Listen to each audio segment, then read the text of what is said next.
To understand how fighters get here,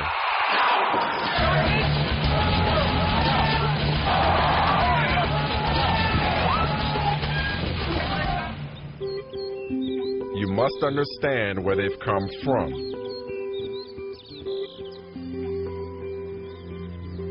Bettendorf, Iowa. On the banks of the Mississippi River, where in the last 4 years, this building has become a mecca for mixed martial arts.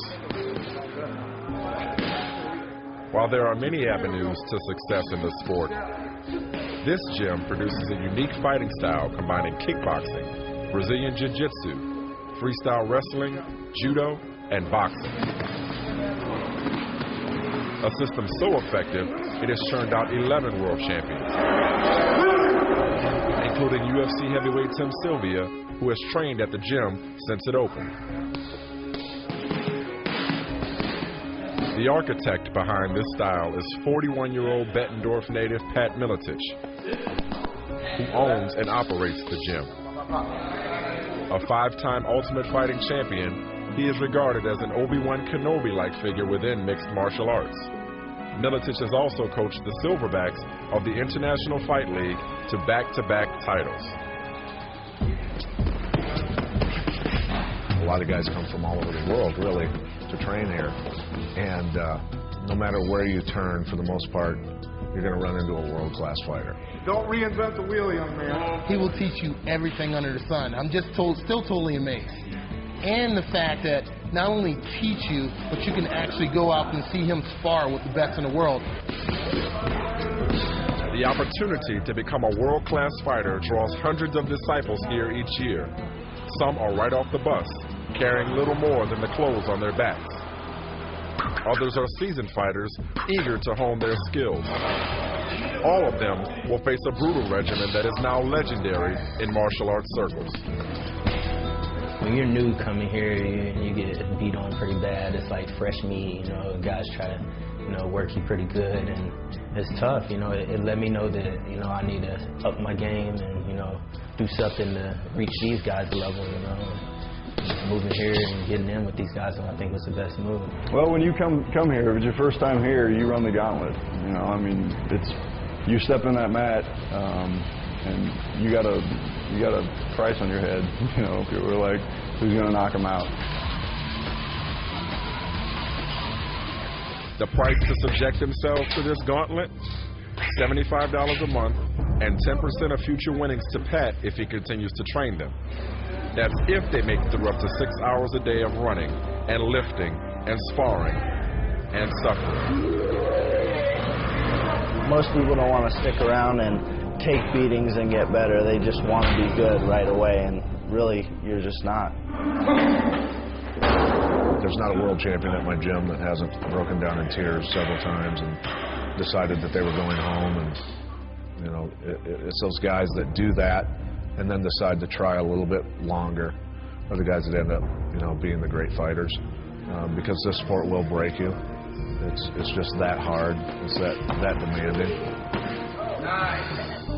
The Miletich training philosophy was forged 2 decades ago when Pat left college because his mother developed heart problems.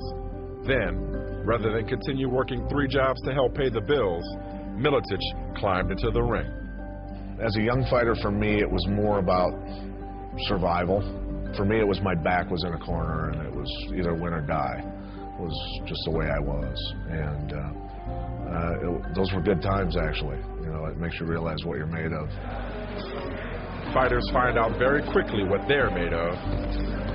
Miletich, who trains up to 24 fighters at a time, says maybe 1 in 100 survives the first week here. I tell you, we've got so many guys that come down here.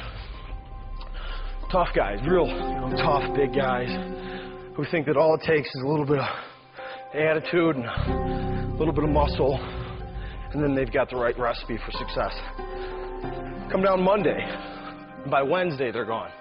Rory Markham! 25-year-old Illinois native Rory Markham made the pilgrimage here 4 years ago. He competes in the International Fight League and lives with other fighters in an apartment above the gym. broken dressers, the dirty laundry. Why do you put yourself through this? Why do you fight? Oh, why do I fight? Why does anybody fight? I don't know. I'd say it's to find the self. When I was like 15, you know, I had a best friend, and we used to go to all these fighting tournaments, and, you know, I was knocking older guys just silly, and he's like, man, you really have a talent in this. And he goes, you know, I hope I'm there with you when you get to the top. And then he actually had committed suicide when I was 16. With me, I was actually on the roof with him.